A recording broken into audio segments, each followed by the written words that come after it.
بسم اللہ الرحمن الرحیم۔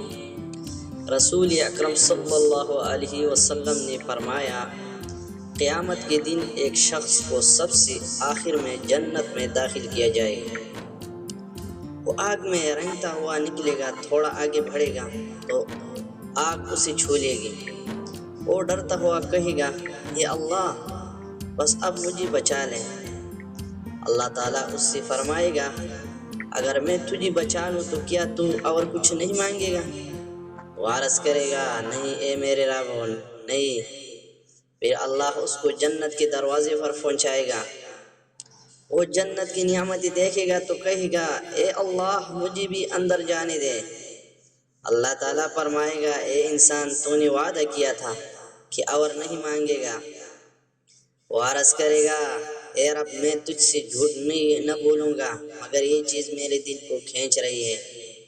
اللہ تعالیٰ مسکرا دے گا اور فرمائے گا، جاؤ جنت میں داخل ہو جاؤ۔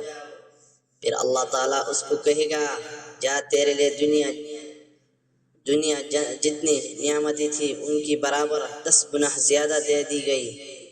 سبحان اللہ، سبحان اللہ، یہ سب سے نچلی درجے کے جنتی کا حال ہے۔ سوچو پھر جو جنت کی اعلیٰ درجے والی، ان کا مقام کتنا عظیم ہوگا۔